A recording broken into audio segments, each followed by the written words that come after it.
Welcome back to the fourth episode of IndieFilm Insider. I am Jake Rospel, a writer and director, here with Owen Carr, a DP and producer, and today we're talking with Ryan Leonard. Ryan is a composer and sound designer who's currently working on a spec album titled The Western That Will Never Get Made. We talked with him about his process composing music, how he got his start, and how music impacts the audience's reaction to a film. If you enjoyed this episode, be sure to subscribe for more, and without further ado, let's hop right into a conversation with Ryan Leonard. Ryan Leonard, welcome to the show.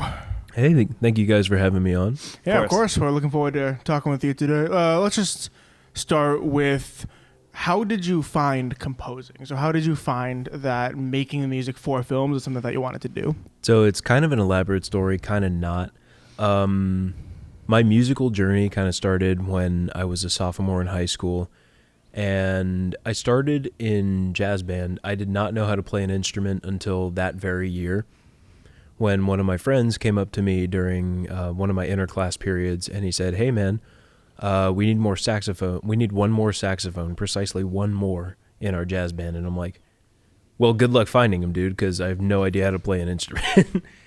But no, like after school that day, we marched over to the music building. I talked to the department director of music.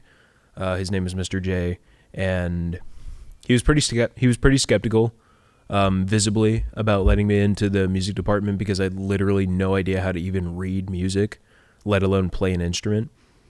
But yeah, so I get in, and then the assistant director of the department, her name is Miss Olson now. She came up to me and she's like, "Hey, do you want to join our jazz band?" And I'm like, "Yeah, I'd love to."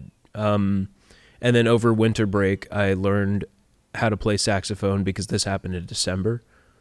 And I learned over the winter break how to blow into an instrument, how to blow into the sax, how to play it, like all the fingerings for notes and stuff.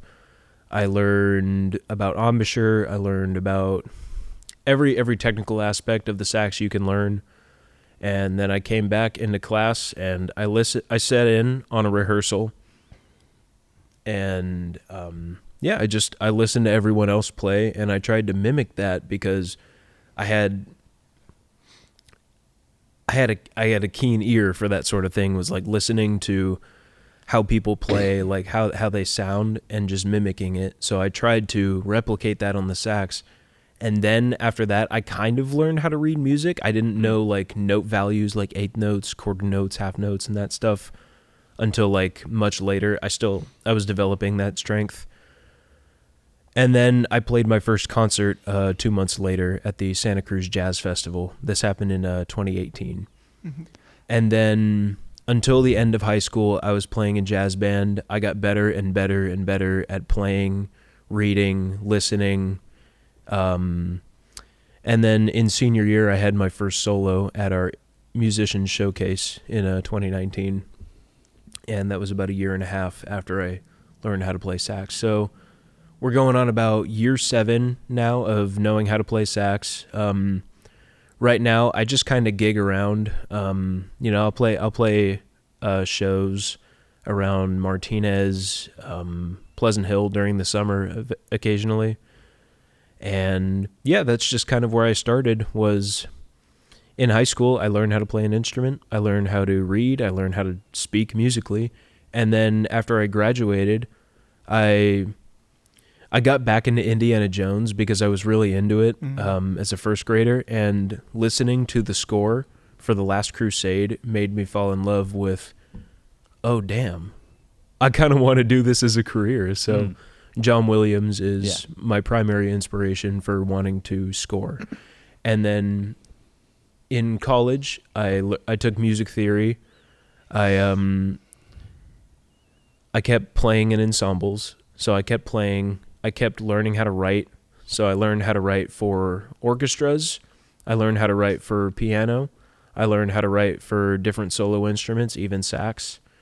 And I learned eventually in my last semester, I took 1 semester off of Diablo Valley College before I went to Berkeley. It was like this gap semester. I paid out of pocket for it, but I learned how to use Ableton Live on it. And that was where I learned how to compose. I didn't quite learn how to mix until pretty much last year, actually. But I learned how to write, And yeah, so I learned how to write. That's where I started. Was kind of a few years ago. I kept taking classes, learning Ableton, learning more about compressors, learning more about EQ and audio levels, and adjusting volume levels and different parameters of sound to make it sound like good. And then in 2023, I began working with Parker Viali on his movie Hidden Above 2, and that was the first movie I ever scored. Yes, the best movie of all time. No, It's for sure. definitely the movie of all time. For sure. So I guess my question would be, how did you wanted to be a composer for a little bit before that, before you actually started composing. So how did you kind of find the way to get into that, I guess? Like, you knew you wanted to be a composer, but how does a composer like actually find, I guess, projects to work on? Did you like reach out to people, or did you know Parker beforehand, or what's the story there? That was the thing, is it's going to be different for everyone, but Yeah. I wasn't always the most motivated individual as a kid. But eventually, after I started learning how to write a little bit better and use DAWs, it wasn't until then that I became more confident enough to start reaching out to people. And I found out through one of my high school friends that he acted in one of Parker's movies, and that Parker was screening that movie at the Contra Costa Stadium Cinema in Martinez. And I'm like, dude, I'll go to that.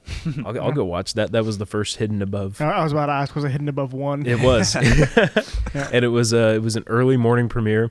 I think I went to sleep at like 2 in the morning that night and woke up at 8 for a 9 a.m. premiere or something like that. Oh, interesting.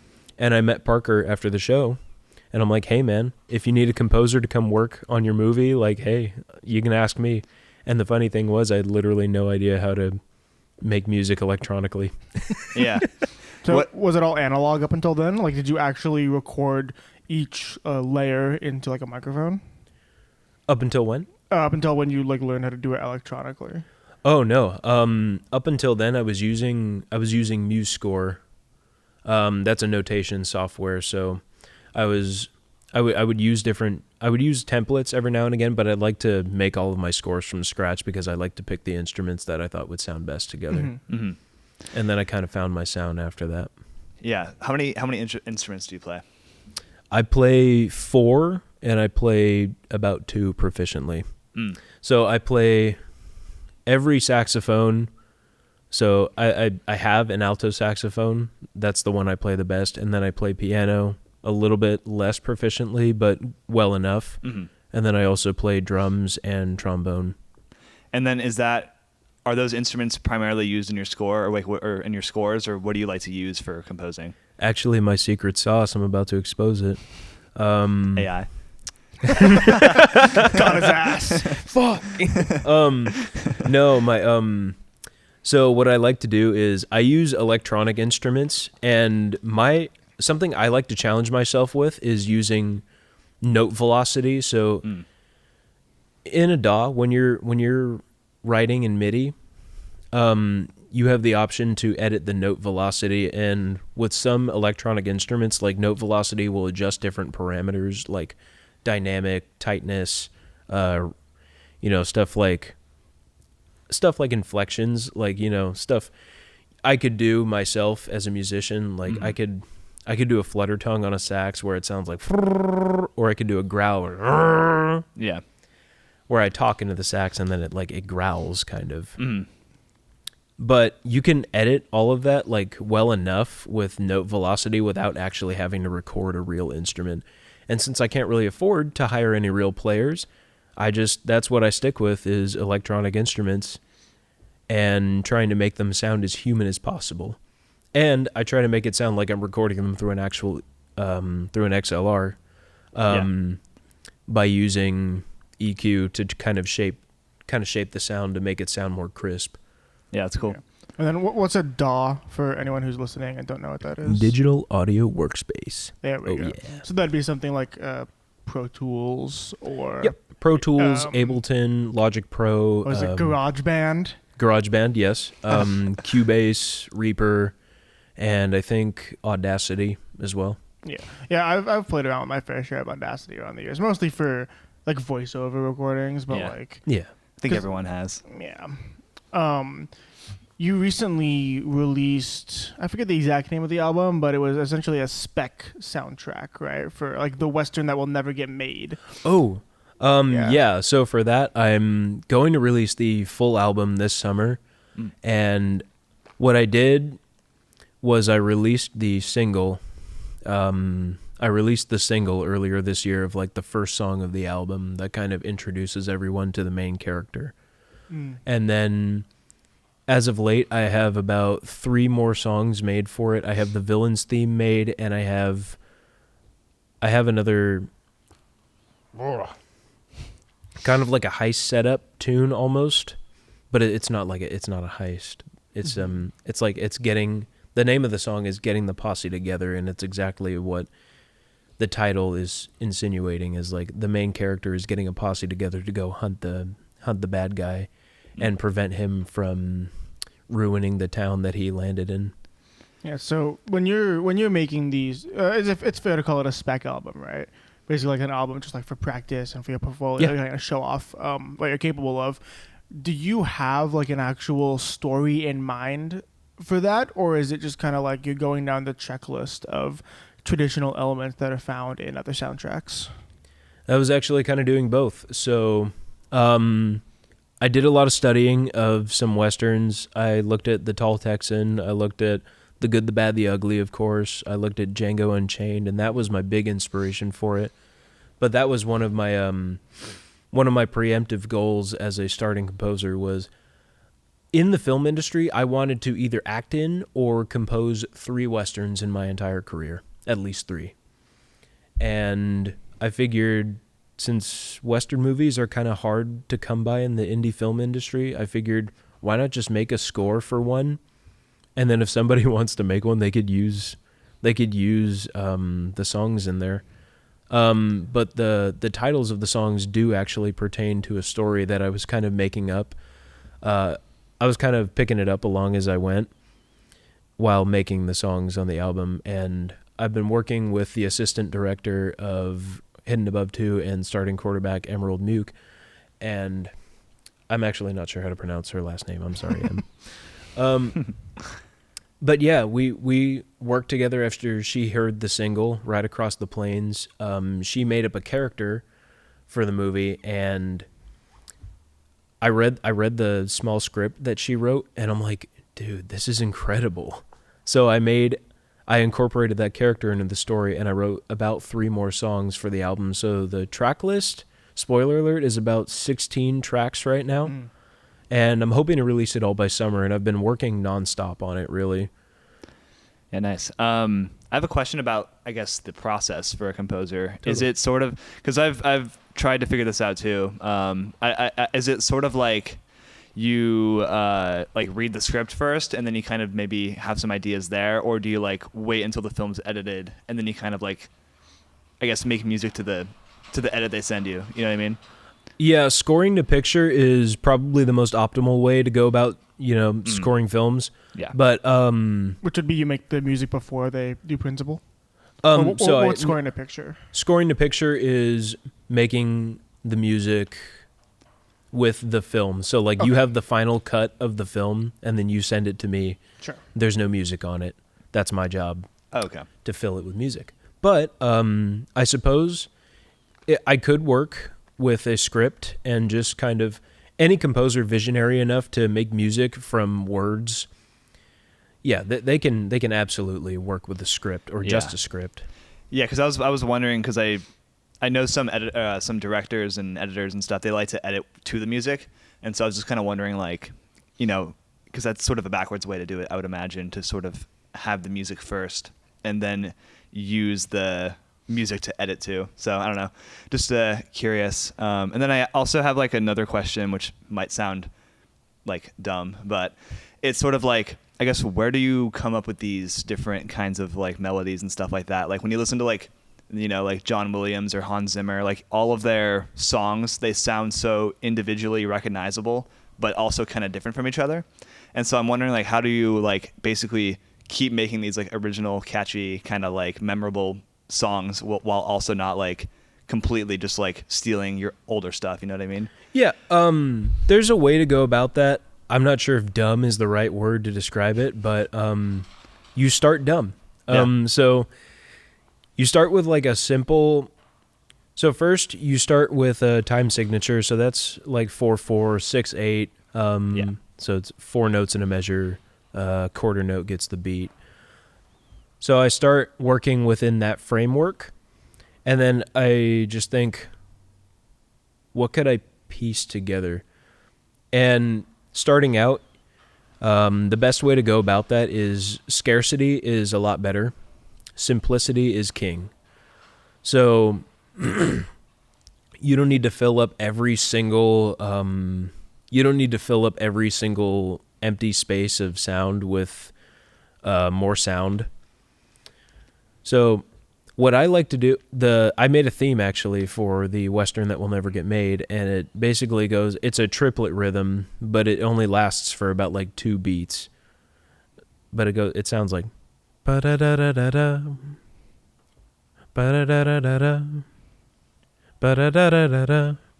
And it's cool. It's a really simple, like almost a march kind of, but it's in the same way that like the Imperial March is like bum bum bum bum bum bum, and that's really simple because it's 1, 2, 3, 4, and or it's I actually don't know the notation of it, but it's pretty simple and it doesn't take up too much space, but at the same time, it's basically the main character because music in and of itself is a character. Thank you for that, Nico. Yeah, I'm quoting him. I don't know. I couldn't put it together for the first when you I guess hummed it or whatever it was, but that kind of sounds similar to the beginning of the We Know from Hamilton. I don't know if you've heard that one or not. I have. Yeah. I'm imagining because I forget. I watched this video a while ago on like why all pop music sounds the same. Yeah. I think from a YouTuber called like Thoughty2 or something. And he mentioned that like if you look at like the majority of pop music, I mean this came out like a decade ago, I think. Yeah. So kind of older music. But they all share the same bass melody with each other. And realistically there's only a handful of melodies that actually exist and sound good. Right. Is there anything that I guess I don't really know about this. I guess like in terms of when you're making your music, are you worried about people thinking that you're copying melodies from other soundtracks? No, not at all. A lot of songs sound the same because I mean everything, like musically speaking, everything that you hear today was invented like 1,000 years ago. Yeah. No kidding. So during the medieval period, Pope Gregory, I think it was around the 800s, around the time of Charlemagne, Pope Gregory claimed pretty much all music for the Holy Roman Empire, and any composer that made music for the church, it was Pope Gregory's music, pretty much, because he would have his name attached to it. But even still, they're the ones who came up with most of all the ideas. So every musical idea that you hear today is like it's like an ancestor of they have an ancestor from like the Holy Roman Empire or like yeah, they could be traced back for a super long time. I was going to make like a crazy illusion. I'm sorry, what was the question again? Sorry. Are you ever worried about people listening to songs? Or, I mean, I guess this might not even be specific to you, but just like artists in general. Yeah, actually, let's make it broader. When you hear someone say like, oh, this song sounds exactly like this song. Yeah. Is that inherently a negative thing? Or is it just like there's only so many melodies that you can make that actually sound appealing? I don't think it's inherently negative. I don't think anyone should be afraid of sounding similar to anyone because even they sound similar to someone, that the person they're afraid of copying. But yeah, no one should ever be afraid of like sounding aboriginal. but you kind of have to go at the same time. You kind of have to go out of your way to sound the same as somebody. Like I take a lot of inspiration from, different songs that I like listening to in that moment. And like a song that pops into my head, I'll try and replicate it. But then even in trying to replicate that exact melody, I think of something even better and then I run with that. It doesn't have to be like the same chord progression, it's not the exact same melody, different beat too. But yeah, in kind of trying to replicate something that already exists, I made something completely different. What kind of music do you listen to? Want to hear a dumb answer? Sure. All of them. Everything. That's what I tell people when they ask me what music I like is I like any music that sounds good. So that's what I say too. But it's completely subjective what people think sounds good. I like pop. I like metal. I like Gregorian chant. I like folk. I like country. I like, pretty much anything that has a sonically pleasing melody or progression. I like. Interesting. Well, then, like, what is that? I guess, like, if you like kind of everything, what's the, I guess, similar thing between all those that you like? And then, is that like at all kind of affecting the way you write music? Do you kind of write music so that it's to like your taste almost? Yeah, actually.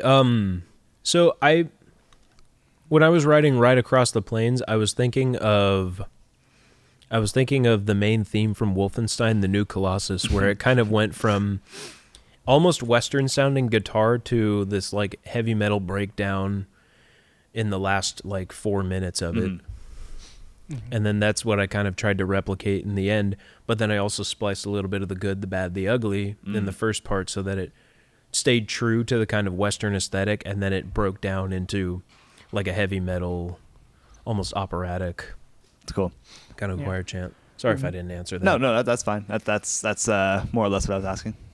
Yeah. What is your favorite soundtrack that's come out in the last 5 years? Oh, last 5. Damn it. Yeah. I knew you were gonna go right to Indiana Jones or something from Williams, but like it doesn't have to be specifically within the last 5 years, but just like within recent memory.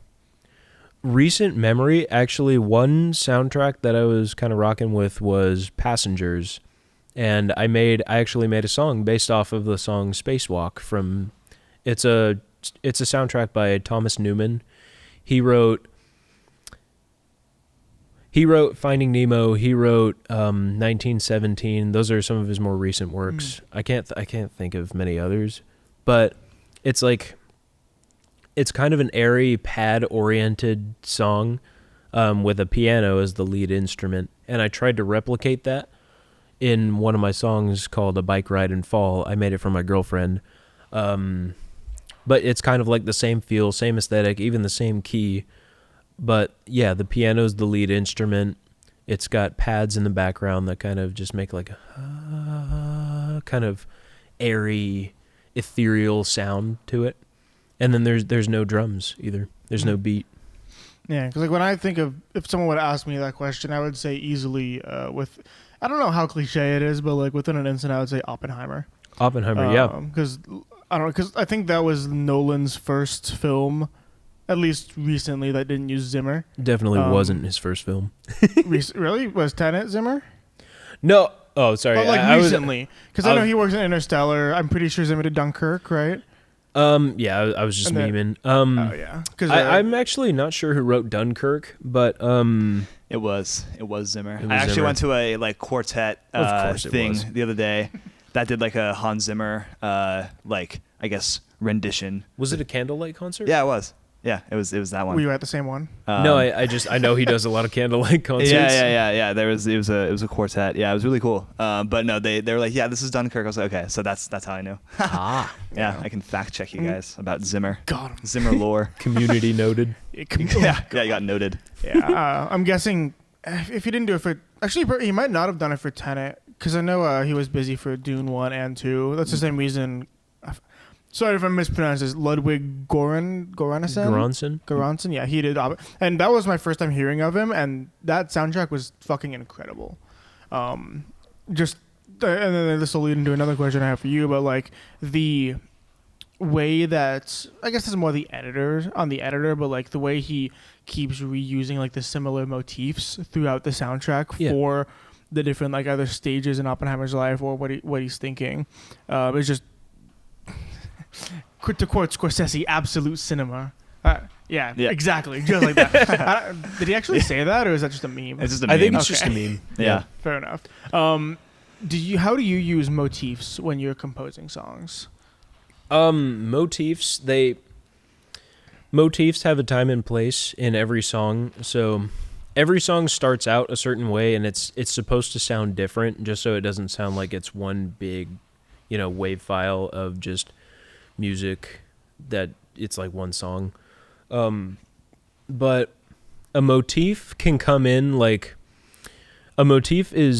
it comes in ideally when the music is crescendoing to, it's coming to a climax, like the song's about to end.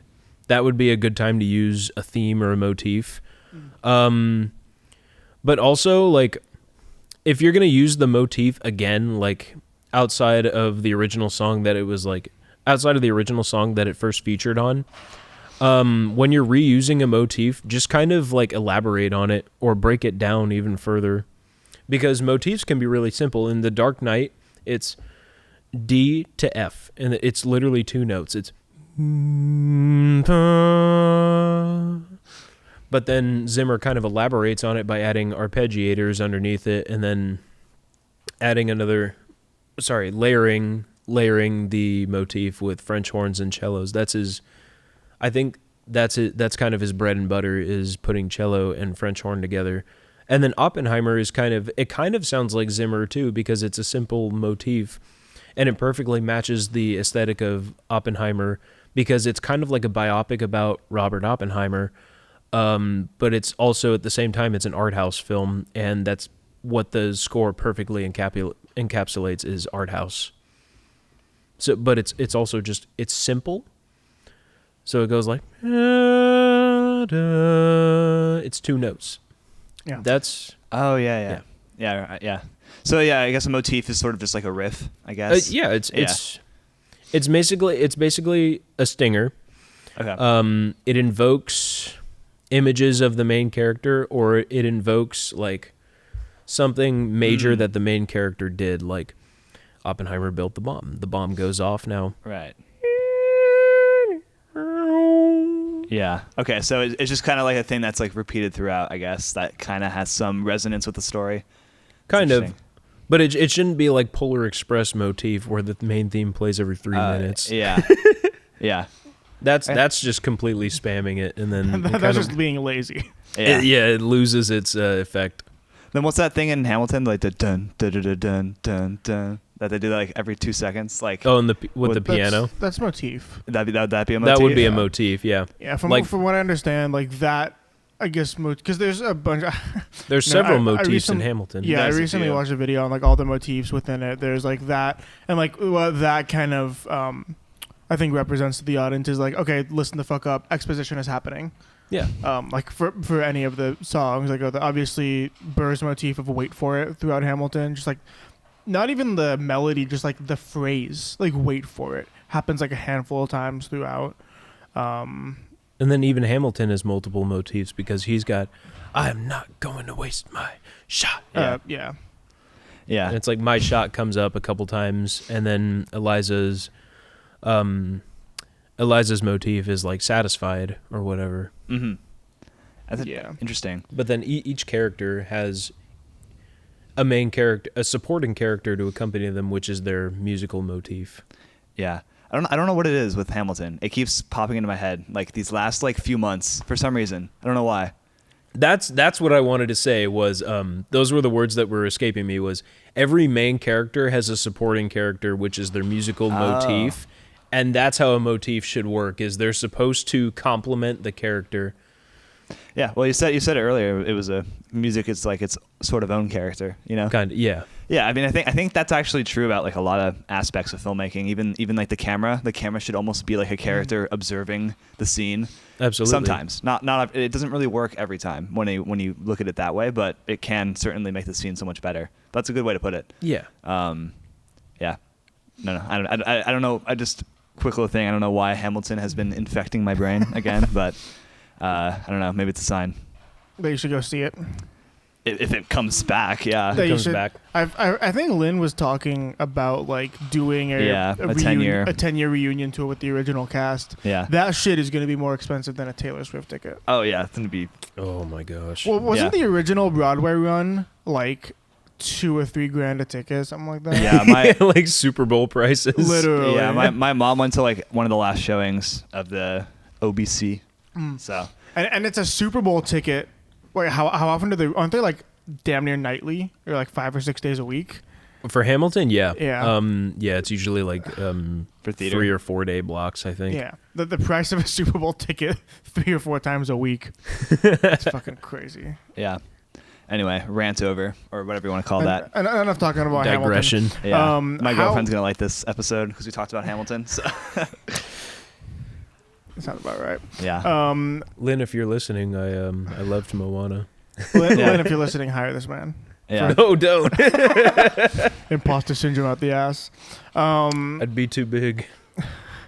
I'm guessing you haven't messed around with it a lot, but what's the difference to you between writing music for films and something like writing it for musicals or writing it just to put out like on an album, like to listen to? Oh man, that's pretty good. So the difference between, I guess, writing for film and a musical is that I've never written a music for musical. Sure. I guess if you would though, what would you change about your process Yeah, or how like would the you- how would songs you- that come out? How would you approach it? I guess there wouldn't be a whole lot of a difference because, well, maybe I could change it up when writing for a musical by just looking at the script. But then again, like each musical actor has like such a different stage presence and line delivery that like I could score one character's line that like it reads angry, but then they say it like super emphatically, or they say it like, "Hey, this is my line. Hey, this is my line. Listen to my line. Do you like my line? I love my line." Yeah, But I envisioned it as like,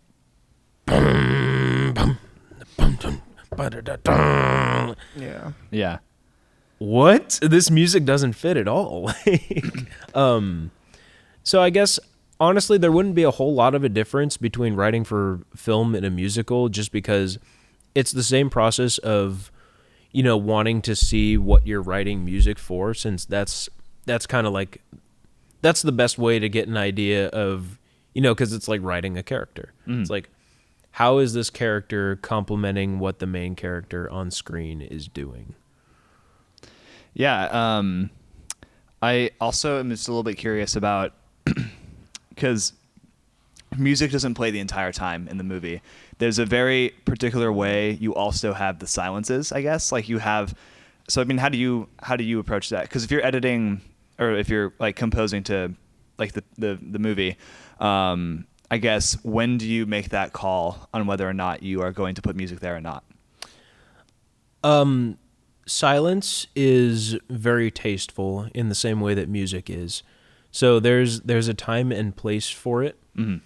So if a character is giving like a very solemn monologue, like that just, look, I need your attention. This is really serious, and we need to have this talk now.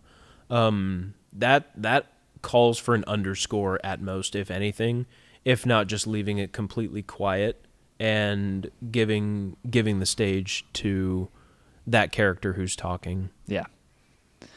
Yeah, I was because there's a couple times where I'm watching a movie and there will be some like soundtrack blaring, and I'm like, this is a really important they do that in like Peaky Blinders a few times, like towards the end, where it's just like Thomas Shelby's like, oh, I'm trying to talk about important stuff, and then like boom, it's just like, I don't know why I did a southern accent for that.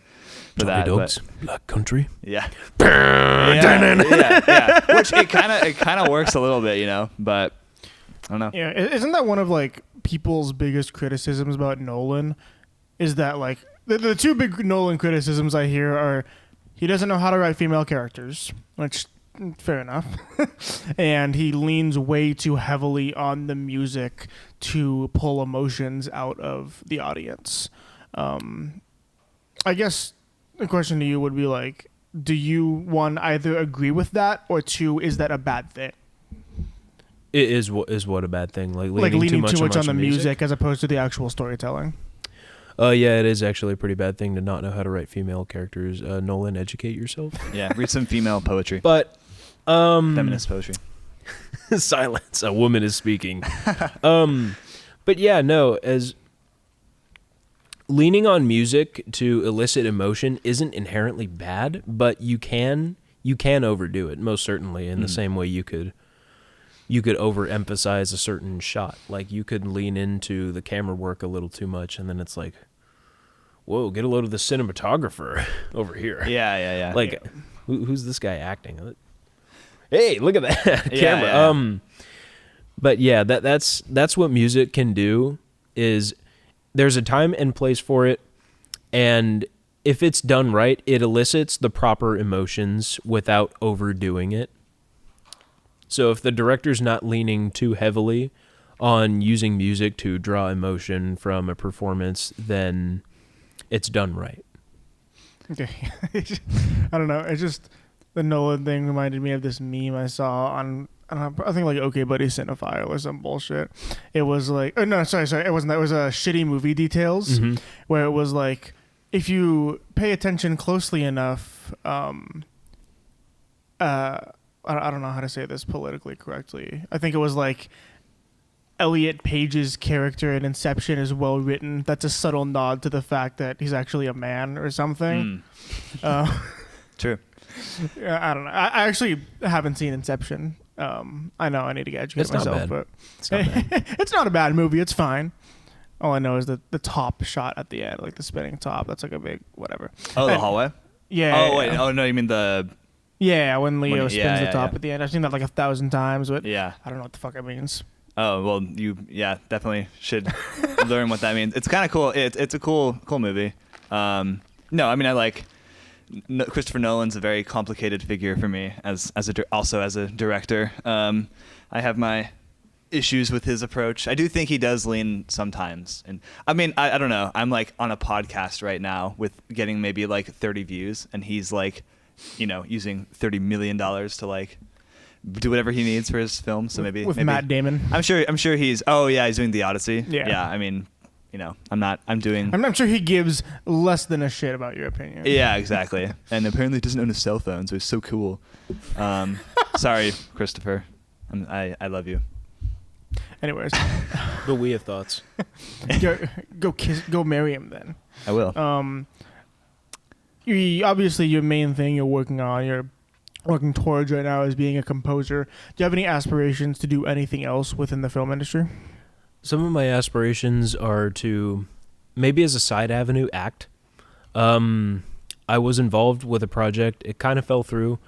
But I was told by the directors that I was acting pretty well on the project. So I'm always very self-conscious and critical of my own performance, but I'm told that I can act. I can act well enough. I almost had a Markiplier moment there. I know. But yeah, I've been told that I can act pretty well enough, but my main aspirations as a composer or as a sound guy in general is to just work on sound.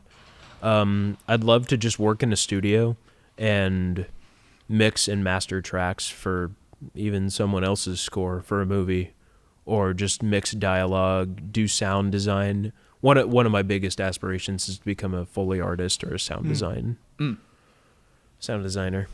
Oh, that's I have respect for you, because I try to do the sound. The way we do it is Owen and I, with the post-production process, he will do more coloring, I'll do more sound design. The film that just came out, did we upload that yesterday? Yes. Yeah, so I'll See You Again, which just came out yesterday, actually. Watch it. Yes, watch it right now. Click off right now. Yeah. But no, I mean, I did the sound design there.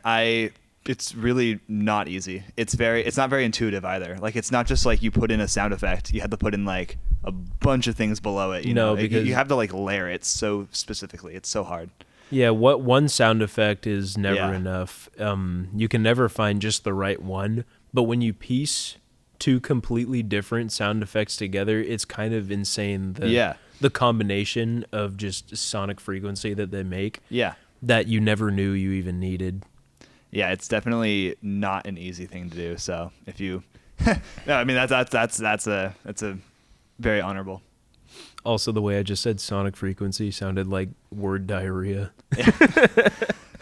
Like It's super the subsonic, machinations of the sound. It's so, there's most certainly a salad being made here. Oh yeah, word salad. It's pretty exotic. It's pretty exotic. Yeah, it's exacerbated. God.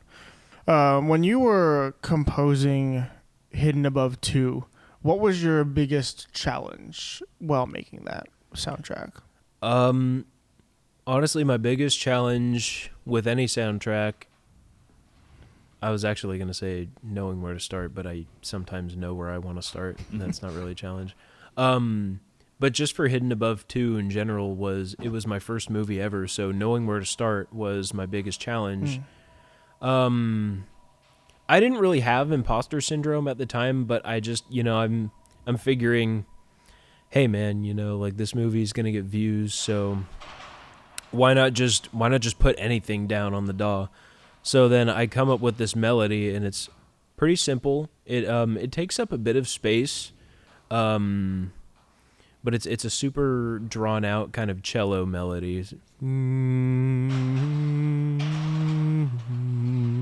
And I based it off a piece of music that I heard in Call of Duty Black Ops 4 Zombies during the 9 intro cinematic. And I'm like, dude, that sounded so mysterious, and I wanted to replicate it in my work. So it sounds a little similar in key and somewhat in melody and modulation, but in a way, it's completely different. Yeah, Zombies has a lot of good music in there. So Zombies is crazy great, music. great inspiration. Yeah. Are you doing starting quarterback too? Yep. I'm working starting quarterback in tandem with Ryan Calhoun. Does he compose too? Yeah, he does.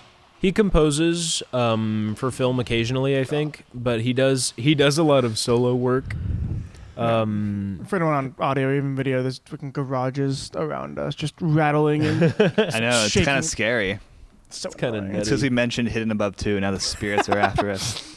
Dude, the Hidden Above 3. We're the filming it Latin right now. book monster. Yeah. It's after us. Yeah.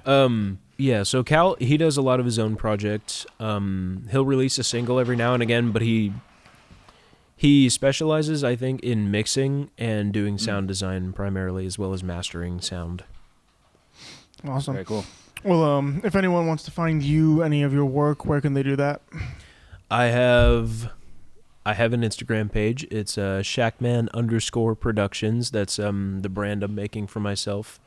It's got some pieces of my portfolio, but I'm going to get my Adobe portfolio back online, because that's what the QR code on my business card leads to if you scan it. But the page is down right now because I haven't paid for it in quite some time, and I haven't attended to it. For fuck Adobe. So yeah, I have an Adobe portfolio. That's kind of like my website. I have my actual portfolio kind of on Instagram. So if you want a link, or if you want someone to come help on set, or a composer, or a sound mixer, or designer, I could do all of those things. And just send me a text on... just send me a DM on Instagram. Or email me at shackmanproductions24@gmail.com. That's where I have most people that want to work with me send their business inquiries. Awesome. Yeah, Sweet. we'll throw those down in the description if anybody's interested in checking them out. Until then, this has been episode 4 of the IndieFilm Insider with Ryan Leonard, not Calhoun. We have a lot of Ryans that were... We have a lot of fucking Ryans, Yeah. man. Oh, yeah. I had the same problem in middle school. There were like 26 Ryans in Yeah, middle school. exactly. Too many. That being said, be sure to do all the YouTube bullshit if you're over here. Like, comment, subscribe, and thank you so much for watching. And We love you. cut.